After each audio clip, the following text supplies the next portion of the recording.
सारा सामान ऐसे ही फैला हुआ है, तो मैं झटपट से काम में लग जाती हूँ। पहले चेंज कर देती हूँ सारी बेडशीट वगैरह और किचन का सारा काम करती हूँ। उसके बाद ये बैग्स वगैरह मैं करने वाली हूँ अनपैक। मायका एक ऐसी जगह होता है ना जहाँ से कभी भी हमारा मन नहीं भरता।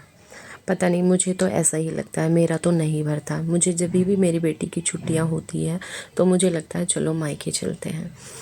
मतलब जहाँ हमने जन्म लिया, जिनसे जन्म लिया, जिनके साथ पूरी अब तक की उम्र बिताई, उनको खुद से दूर करना बहुत मुश्किल सा लगता है। इतने दिन मैं मायके में रह के जब वहाँ से वापस चलती हूँ ना, तो भी मन इतना दुखता है कि खुद को रोके रखती हूँ, खुद को संभाले रखती हूँ, क्योंकि मुझे लगता है मुझे देखकर जो मेरे घर वाले हैं वो भी रो देंगे। तो बहुत मुश्किल सा होता है वहाँ से निकलना। और hello everyone, welcome back to my channel. कैसे हो आप सभी? होपफुली बहुत बढ़िया होंगे। तो गाइस, मैं आ चुकी हूँ अपने मायके से देहरादून, और क्योंकि मेरी बेटी के स्कूल हैं। और गाइस, ये जो व्लॉग है ये है 5 तारीख का व्लॉग। 6 तारीख को मेरी बेटी को स्कूल जाना है, तो उसी सब की तैयारी अभी करनी है। और जब मैं अपने मायके से चलती हूँ ना, तो वहाँ से मैं बस से आती हूँ। मैं अपने हस्बैंड को मतलब ये नहीं बोलती कि आप मुझे लेने आओ या छोड़ने जाओ। ऐसे अपने भाइयों से भी नहीं बोलती, क्योंकि ना एक आजकल की जो भीड़ भाड़ वाली दुनिया है ना, और जितना ट्रैफिक रोड पे आजकल है, तो पता नहीं क्यों मुझे तो लगता है, मुझे उन सब चीज़ों से बहुत डर लगता है। तो मैं ज़्यादा से ज़्यादा कोशिश यही करती हूँ, ना ही तो मैं उनको बोलूँ कि आप मुझे छोड़ के आओ, क्योंकि वो मुझे छोड़ने जाएंगे, नेक्स्ट डे फिर अकेले वहाँ से आएंगे, उस टाइम मेरा मन बहुत ज़्यादा डरता है। ऐसे ही मैं भाइयों को भी नहीं बोलती। अपने अपने घर में सभी खुश रहें, स्वस्थ रहें, इससे बड़ी चीज़ तो कोई हो ही नहीं सकती। और ये कोई ज़रूरी नहीं होता कि हम गाड़ी से ही जाएंगे या ऐसे, नहीं, वो सबसे बड़ा रिस्क होता है। मैं बस से आती जाती हूँ ना, मैं अपनी बेटी के साथ अकेले चली जाती हूँ और अकेले ही आ जाती हूँ। जब ये सुविधा हमारे पास है तो क्यों ही इतना बड़ा रिस्क लेना कि अकेले इतना दूर ड्राइव करके जाना और फिर आना। तो इस चीज़ को मैं अवॉइड करती हूँ। तो गाइज़, यहाँ पे मैं देहरादून आ चुकी। मैं 12 बजे के करीब यहाँ तक पहुँच गई थी, क्योंकि मैं चली थी फरीदाबाद से सुबह सुबह। 5 बजे मेरी बस थी, वहाँ से बन के सीधा चलती है और सीधा यहाँ पे हरिद्वार उतारती है, और हरिद्वार मेरे हस्बैंड आ जाते हैं। और उसके बाद आके हम लोग लग गए यहाँ गोल्डी की बुक्स वगैरह देखने में, कि उसकी बुक्स आनी है, उसकी नोटबुक आनी है। और जब हम इतने दिनों बाद अपने मायके से अपने घर आते हैं, तो जैसे मैं आई हूँ अभी अपने सरकारी क्वार्टर पे, ऐसा लगता है ना जैसे पूरे घर की साफ़ सफाई कर डालो। हालांकि मेरे हस्बैंड इतना ज़्यादा गंदा नहीं घर करते, वो साफ़ रखते हैं, सारी चीज़ों को अच्छे से रखते हैं। बट एक औरत जो घर को क्लीन कर सकती है, जो काम कर सकती है, वो एक आदमी मतलब नहीं कर सकता। और हमारा तरीका अलग होता है, उनका अलग होता है। तो घर आने के बाद मैंने बहुत सारी चीज़ें ठीक की, सारी बेडशीट वगैरह चेंज की, डस्टिंग की, झाड़ू लगाई अच्छे से। पोछा मैंने नहीं लगाया, वो मैं कल लगाऊंगी। और इधर अभी मैं अपने मुंह हाथ वगैरह धो के थोड़ा सा रेडी हुई। और गाइस, शाम का टाइम हो रखा है अभी, तो यहाँ पे रख दूँगी चाय बनने के लिए। उसके बाद गोल्डी की बुक्स वगैरह जो उसके पापा लेने गए हुए हैं, उनको भी मतलब रेडी करना है, कवर वगैरह लगा के। तो यहाँ पे गोल्डी के लिए मैंने पहले दूध बना दिया और फिर रख दी अपने लिए चाय। अभी गोल्डी के पापा आए नहीं हैं बुक्स वगैरह लेके। तो ये देखो, जब मैं मायके से आई थी ना, तो मम्मी ने, भाभी ने मुझको खाना बना के दिया था। तो इतना खाना उन्होंने बना के दिया था ना कि जाके तू मतलब क्या ही बनाएगी, परेशान होगी।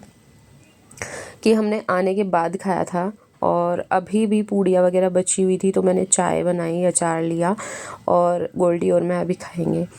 तो जब तक हम लेके ही बैठे थे, उसके पापा भी आ चुके। और ये देखिए, गोल्डी का सारा सिलेबस आ चुका है। और गोल्डी तो इतनी ज़्यादा एक्साइटेड है ना कि उसको नई क्लास में जाना है, नई बुक्स मिलेंगी, नई नोटबुक्स मिलेंगी, सब कुछ। और बच्चों का तो कैसा होता है ना, उनको अपना जो बॉक्स होता है वो भी नहीं चाहिए, अपनी बोतल वगैरह, पता नहीं भाई इनको क्या क्या चाहिए होता है, समझ में नहीं आती कभी कभी चीज़ें। एक हमारा ज़माना था कि पुराना किसी का कोर्स ले लेते थे, जो हमसे बड़ी क्लास के बच्चे होते थे, और अपना भी उन्हीं से पढ़ाई करते थे। एक पेंसिल बॉक्स होता था, 1-2 पेंसिल होती थी, उन्हीं से गुजारा करते थे। बट आजकल के बच्चों को ना इतनी ज़्यादा फैसिलिटी मिली हुई है क्या ही कर सकते हैं। तो यहाँ पे इसके पापा और मैं लग गए थे इन बुक्स को रेडी करने में। वो अपना कुछ बिल वगैरह का हिसाब वगैरह देख रहे थे, तो इधर मैं गोल्डी की बुक्स देख रही थी। तो यहाँ पे ये देखिए कुछ बुक्स कवर कर चुके हैं और कुछ अभी करने वाले हैं। तो उधर जब तक वो दोनों वो काम करते रहेंगे तब तक मैं आ जाती हूँ इधर अलमारियाँ वगैरह ठीक करने। मेरे दिमाग में ना एक बेचैनी है, जिसको बेचैनी कहते हैं ना, पता नहीं मतलब और सबके में भी है या नहीं, होती तो होगी वैसे। जब तक मैं हर जगह पूरे घर में हाथ नहीं निकाल देती ना एक बार, तो मुझे तो चैन ही नहीं मिलता। तो यहाँ पे ये अलमारियाँ मुझे साफ़ करनी थी, क्योंकि बैग भी मुझे अनपैक करने हैं। तो मैंने सोचा बैग अनपैक करने से पहले सबसे पहले ये अलमारियाँ ही मैं क्लीन कर देती हूँ, फिर आराम से इनमें सामान लगा दूँगी।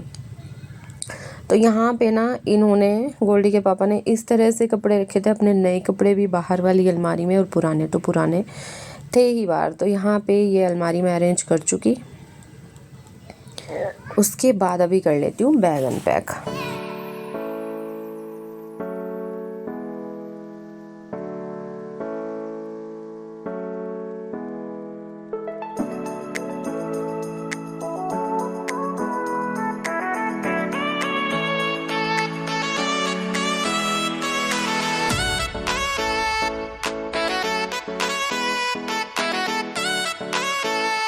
तो बाहर वाली अलमारी में अरेंज कर चुकी और अब आती है बारी इसकी सेफ़ की। तो इसको भी मैंने सोचा लगे हाथ इसको भी मैं साफ़ कर ही लेती हूँ। तो मैंने सारे कपड़े इसमें से बाहर निकाले, अच्छे से न्यूज़पेपर वगैरह को पोंछा और इनके कपड़े जितने थे वो सब हैंगर में लगाए और नए पुराने मतलब सब कपड़े अलग अलग पार्टीशन में करके ना मैंने अच्छे से सेट कर दिए। और जब ये सब काम मैं कर देती हूँ ना, तब जाके मेरे दिल को तसल्ली होती है कि हाँ मैंने ये सब कर लिया। और मेरी अलमीरा इतनी अच्छी लग रही थी ना, मतलब पूरा क्लीन करने के बाद बहुत सुंदर लग रही थी। तो गाइज़ उसके बाद आ जाते हैं यहाँ पे, ये बैग रखा हुआ था। तो ये बैग ना मैं अपने घर जब गई हुई थी इनको मिला था, इनको क्या मतलब जितने भी ड्यूटी वाले यहाँ पे लोग हैं उन सबको मिला था। और तो इसको मैं देख रही थी इसका करना क्या है। अब क्वार्टर्स में ना इतने ज़्यादा स्पेस होता नहीं है कि हम लोग हर चीज़ को अलग अलग रख दें। तो मैं वही सोच रही थी इसको रखे कहाँ हम। तो मैंने सोचा चलो जो ड्राई क्लीन वाले कपड़े हैं ना, काफ़ी सारे कपड़े सर्दियों के ऐसे हैं जो ड्राई क्लीन होके रहते हैं, तो उनको मैंने सोचा इसमें डाल के और इसको पैक करके उसी पॉलीथीन में मैं करके इसको बेड में रख दूँगी। तो ये अलग से स्पेस नहीं लेगा, उसी स्पेस में काम हो जाएगा। तो यार बहुत दिमाग लगाना पड़ता है, बहुत ज़्यादा सोचना पड़ता है कि कहाँ मैं कौन सी चीज़ें रखूँ, क्या करूँ। हेलो दोस्तों, सारा सामान मैं लगा चुकी हूँ, बैग अनपैक मैंने कर लिए हैं और अभी सामान निकाल लिया वो वाला जो मम्मी ने मतलब नया चीज़ें दी हैं। जो हमारे यहाँ से जब भी मायके से आते हैं ना तो कभी भी खाली नहीं दी, मतलब हमारे इधर ऐसा होता है। तो मैं ये बेडशीट दीवान वाली है और ये ना पूरा सेट है, मतलब इसमें कुशन कवर भी है, गोल्ड वाले 2 पिलो कवर और बेडशीट। देखना ज़रा निकालिए। डबल बेड वाली बेडशीट है, येलो कलर मेरा फेवरेट कलर है इसलिए मम्मी ने येलो, इस बार येलो कलर का ज़्यादा चीज़ें हुई मेरे पास। बड़े स्टैंड ना गिर जाए क्या? यहाँ से चले जाओ, ऊपर चढ़ के यहाँ से चले जाओ। बहुत अच्छी और पता ये, और ये वाला प्योर कॉटन है पिलो कवर के साथ। इस बार येलो कलर ज़्यादा है मेरे पास, ये मेरा येलो कलर का सूट जो कि सिल्क में है और बहुत सुंदर है। एक ये मस्टर्ड कलर में थोड़ा सा कैसे बताऊँ, बनारसी टच में थोड़ा सा है, बहुत सुंदर है। इनको तो मैं सिलना देने वाली हूँ जल्दी।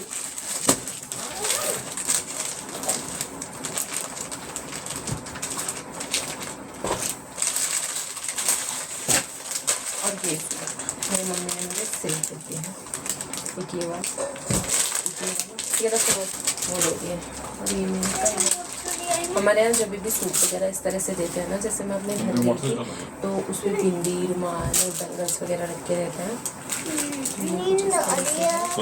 तो फटाफट से इन्हें भी बेड में मतलब जहाँ रखना है वहाँ लगा देते हैं। अच्छी लग रही है ना बेडशीट है?